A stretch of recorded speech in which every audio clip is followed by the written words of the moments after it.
Several improvements have already been made at the Floralies La Chine and Floralies La Salle since the CIUSSS received the mandate from the minister to take charge of the management in collaboration with the other CIUSSS and CIUSSS involved. En plus de dépêcher rapidement toutes les ressources humaines nécessaires au bien-être des résidents, nous avons déployé de nombreuses mesures afin d'assurer la sécurité des soins qui sont prodigués à ces derniers. Je vais vous en partager quelques-unes. Alors, nous avons tout d'abord procédé à l'évaluation clinique de l'ensemble des résidents dans le but de déterminer les besoins spécifiques à chacun. Et découlant de cette intervention, nous avons assuré d'établir un plan d'intervention clinique pour chacune des personnes, chacun des résidents. Nous avons aussi mis en place des protocoles qui étaient nécessaires pour former les équipes de Floralies et ce afin d'assurer évidemment l'application en continu des bonnes pratiques. Another priority for us was to promptly address the reports of mistreatment in these residences. We had to respond quickly to major concerns voiced by the families and caregivers, and we took the necessary steps to identify and move forward with actions to address this distressing situation. Nous avons partagé aux familles et aux proches aidants dès le départ les coordonnées du comité des usagers, la présidente du comité des usagers du CIUSSS, ainsi que le commissaire aux plaintes et à la qualité des services pour qu'elles puissent avoir un accès rapide à ces instances importantes. Nous avons apporté une attention particulière à une vingtaine de situations qui ont été traitées et qui ont entraîné sans tarder certaines mesures à déployer. Une bonne majorité était liée à des enjeux de formation, donc plusieurs formations ont été déployées auprès du personnel de Floralies et bien entendu, on applique une tolérance zéro à l'égard de la maltraitance et dans certains cas, nous avons dû prendre des mesures plus, disons, importantes, notamment des mesures disciplinaires et même des congédiements.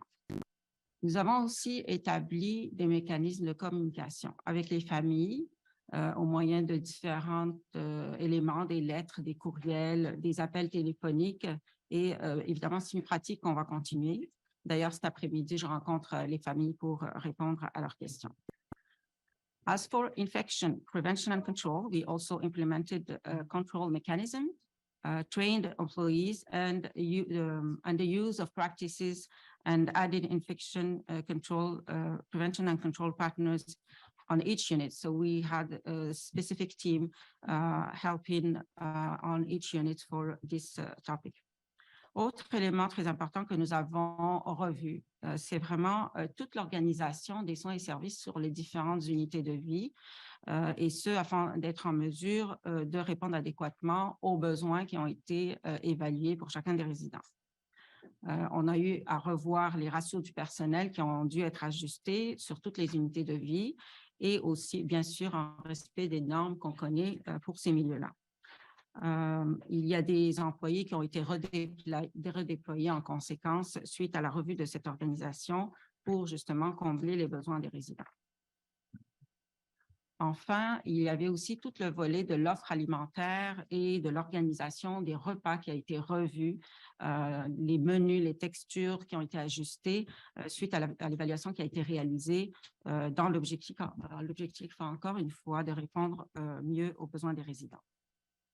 So the situation has now been stable for some time, and our senior residents are receiving the care and services their health requires.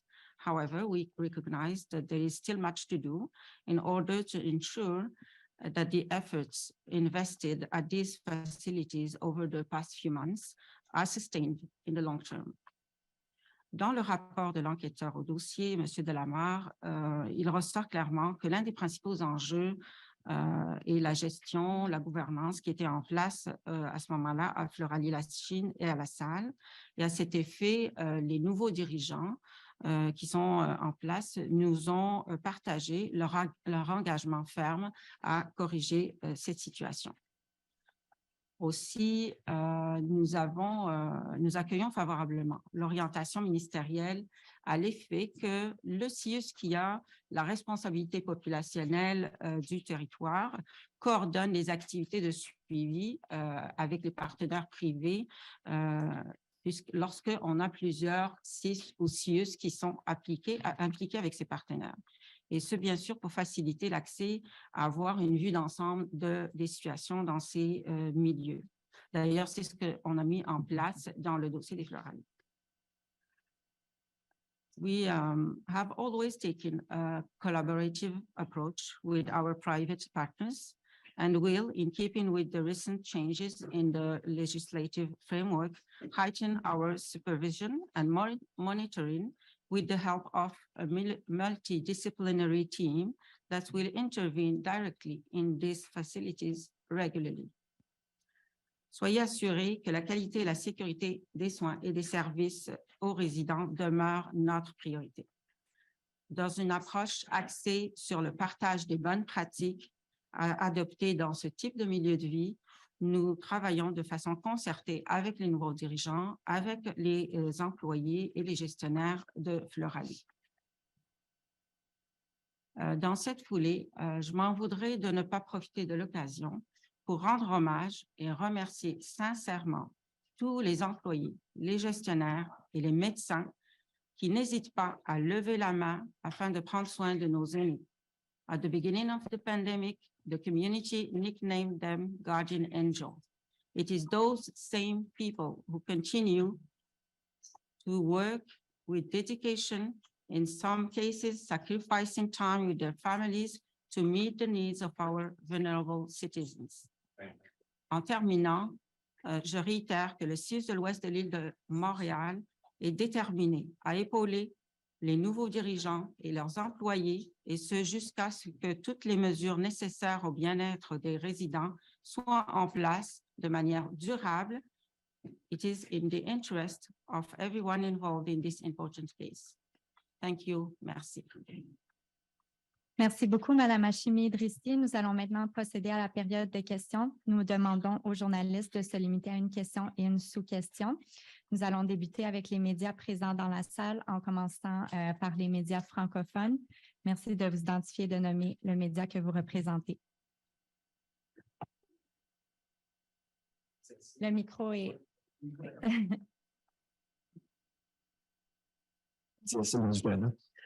Est-ce qu'on sait combien de personnes ont été victimes d'actes de violence parmi les usagers des deux résidences?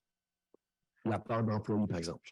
Alors, comme je l'ai mentionné, il y a eu une vingtaine de dossiers qui ont été traités par le commissaire aux plaintes et à la qualité des services. Et donc, parmi ces dossiers-là, la majorité des mesures étaient des mesures de formation qu'on devait donner. En fait, le personnel n'avait pas les bonnes techniques et méthodes, et c'est pour ça que ça a été une des premières mesures, c'est vraiment de déployer ces formations-là. Et certains dossiers ont nécessité des mesures disciplinaires et puis des congédiements. Et combien de personnes ont été congédiées? Personnes qui ont été congédiées, 4 personnes qui ont été congédiées, puis 6 mesures disciplinaires. Des employés ou des cadres? Des employés. D'accord, merci.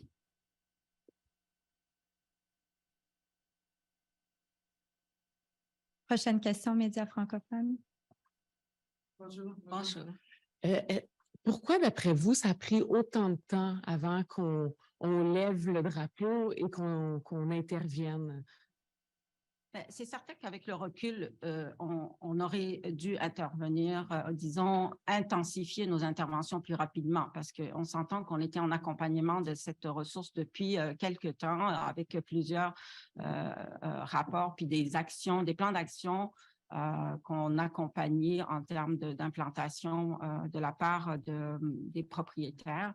Et c'est certain que maintenant, avec les modifications législatives, ça nous donne plus de levier pour pouvoir faire entreprendre des mesures plus intensifiées plus rapidement. Puis aussi, le fait qu'on puisse avoir cette coordination entre les CIUSSS, et c'est ce qu'on a fait, et c'est au moment où on a fait cette coordination que ça nous a permis d'avoir vraiment la vue d'ensemble de ces situations. Fait que c'est certain que là, avec les mesures qu'on a mises en place, on va pouvoir intensifier plus rapidement les interventions. Pouvez-vous l'expliquer à la population? La ministre des Aînés aussi disait, grâce à cette nouvelle loi, ça va être plus facile maintenant. Pourquoi ça va être plus facile? Qu'est-ce que vous pouvez faire que vous ne pouviez pas faire avant? Alors, c'est certain que le fait que le ministre puisse octroyer un mandat d'administration provisoire rapidement, ça donne les leviers pour qu'on puisse suspendre en fait les décisions des dirigeants sur place. Lorsqu'on a eu ce levier-là, c'est ce qu'on a pu faire. Autrement, on est plus en mode accompagnement avec les dirigeants pour des plans d'action qu'on s'attend à ce qu'ils soient déployés résultant des visites et des évaluations de nos équipes. Merci beaucoup. Prochaine question en français.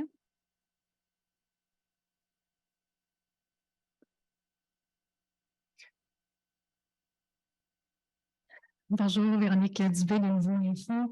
Pouvez-vous nous dire qu'est-ce qui vous a le plus choqué dans votre livre? Quelles sont les choses que vous avez constatées sur le terrain? Qu'est-ce que vous avez... Parce que mon collègue tout à l'heure de Radio-Canada parlait de violence. Vous, en tant que gestionnaire, pouvez-vous nous décrire les scènes, les choses qui vous ont le plus choqué?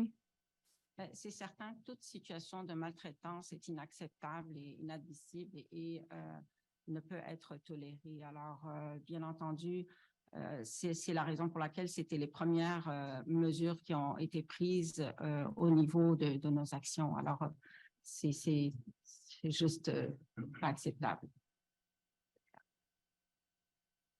Thank you. We will now proceed with English media in the room. Yeah.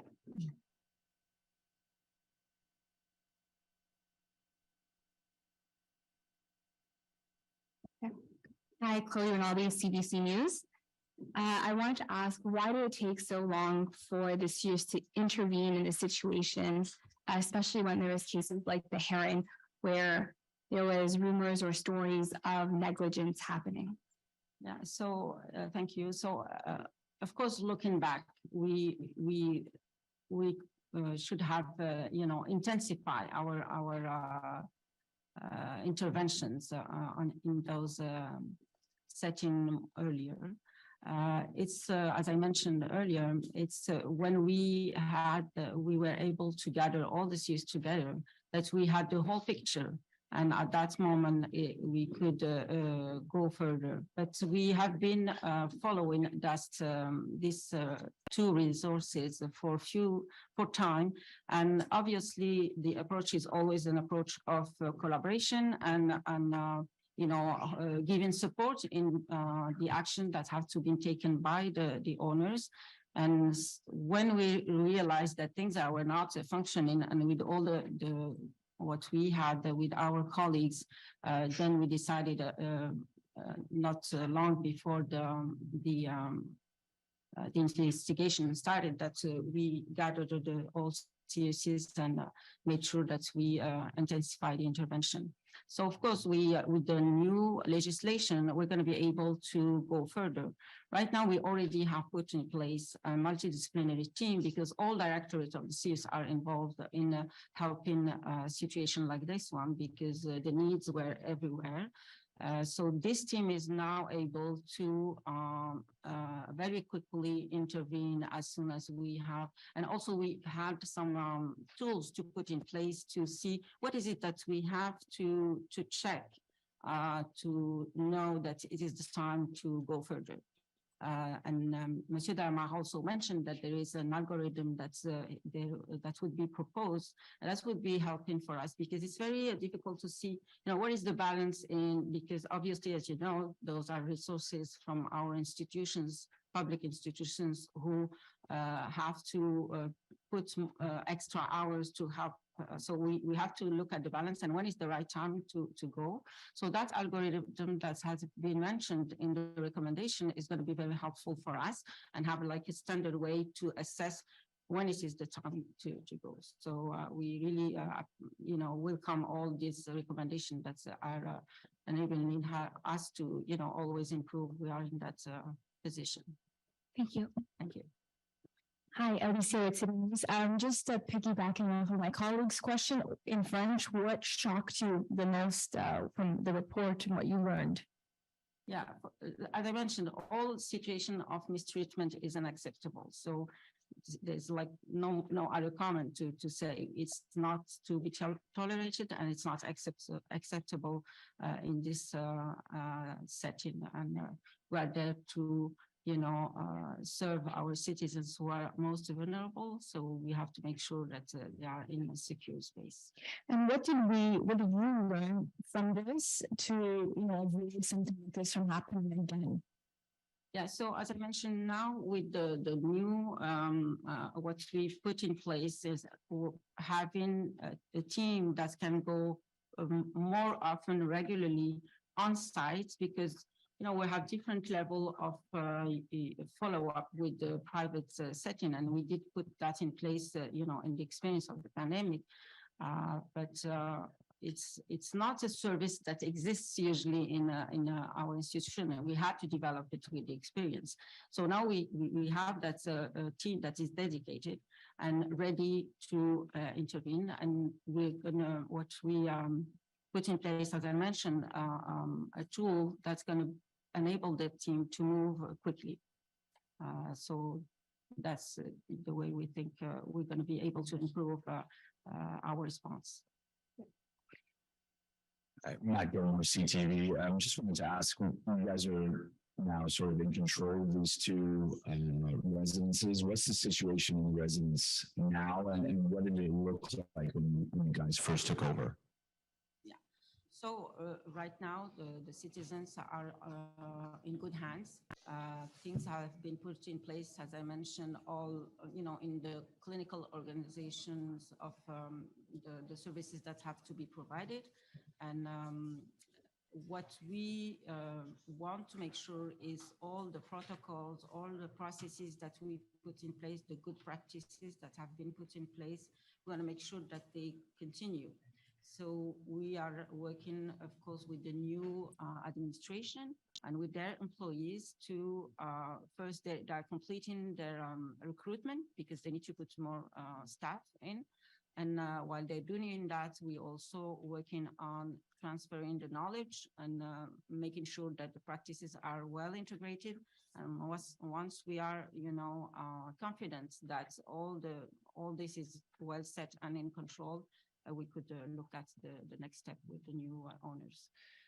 Okay. We spoke with the investigator yesterday, and he wasn't, or the minister weren't really able to give us any concrete numbers about how many residents were abused, or even how many may have died because of malnutrition or dehydration. Do you have a sense of how big of it's obviously a major deal when you have a situation like this, but do you have an idea of the scope of the problem, how long this has been going on for, how many residents, how many seniors were affected by this?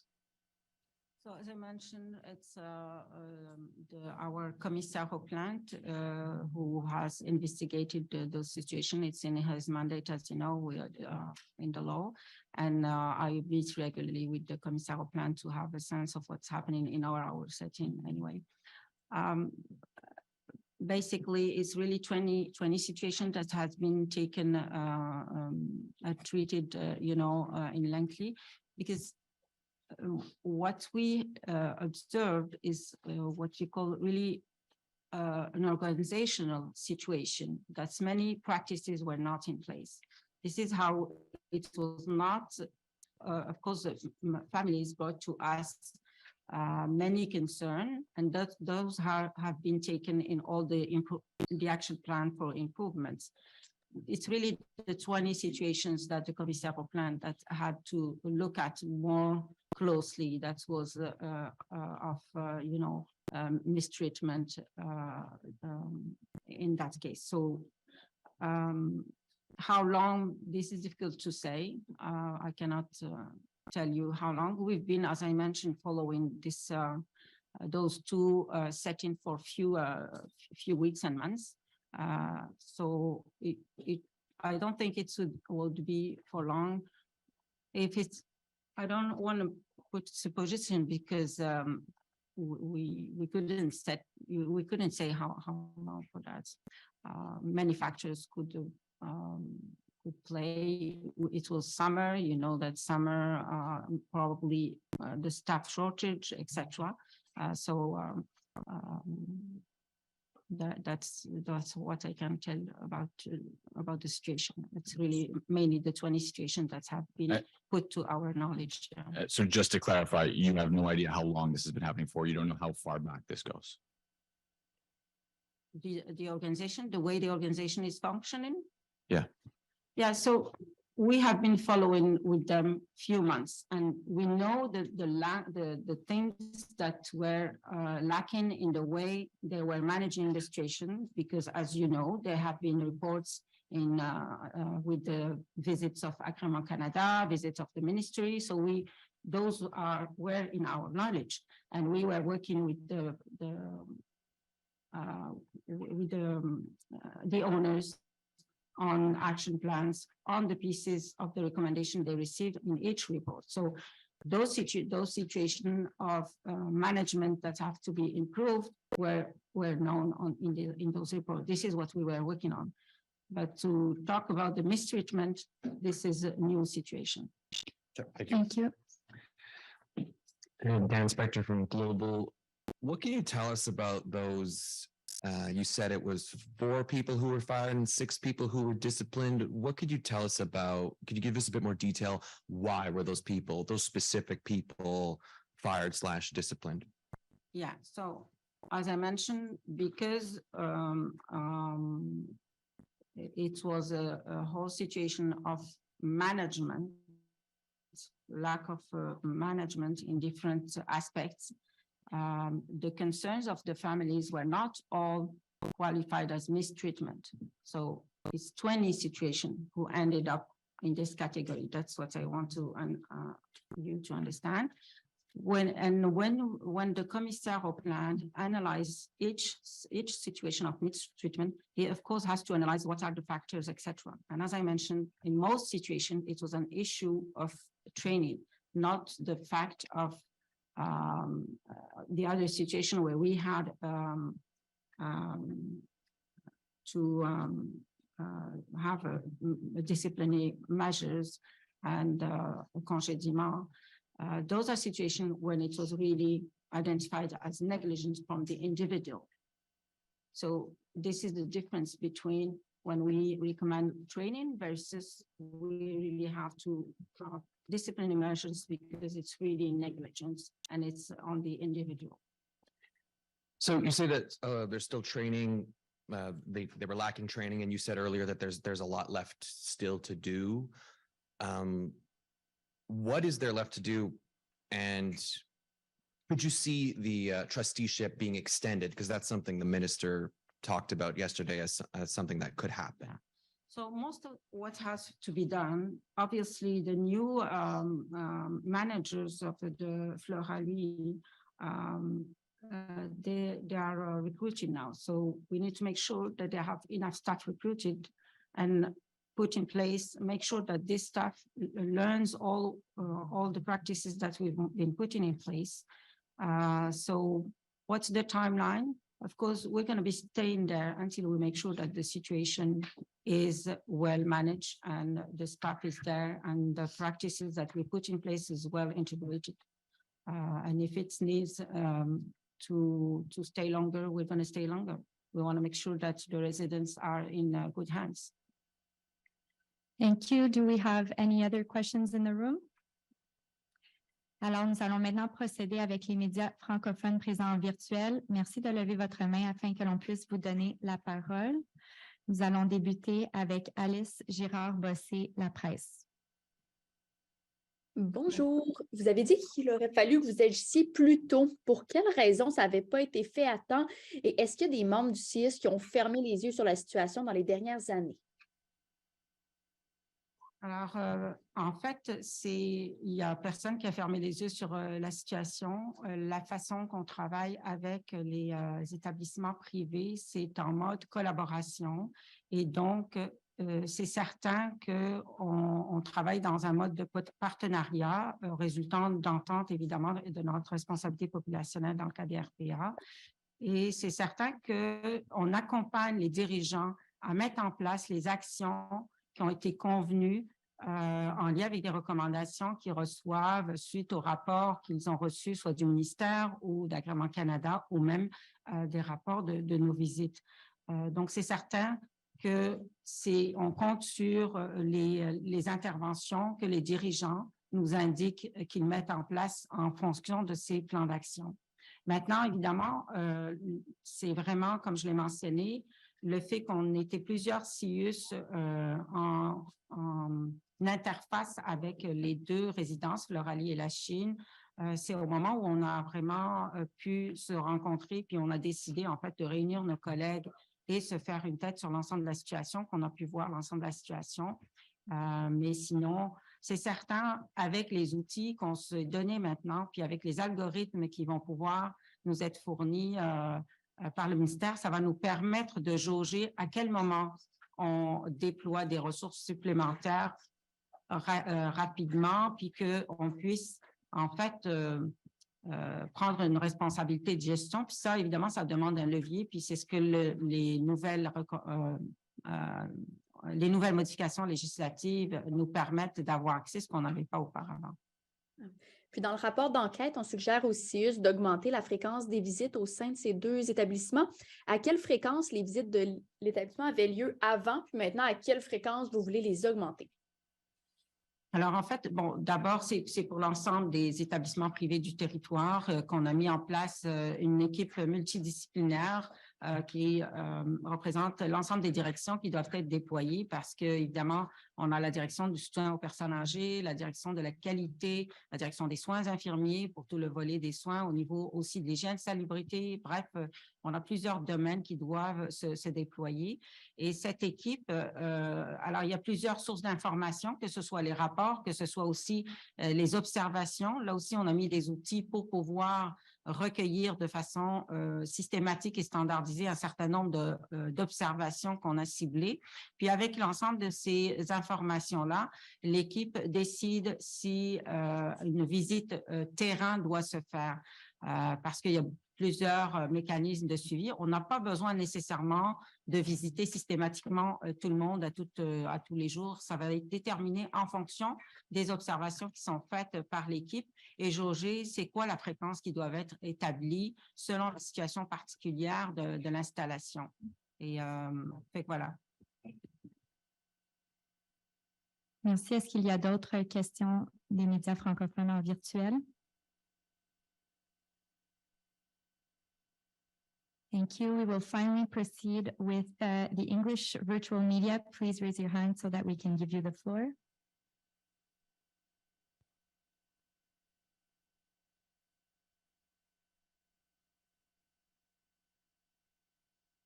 I don't see any hands raised. C'est ce qui met donc fin à ce point de presse. Merci d'avoir été présent et bonne journée. Merci beaucoup.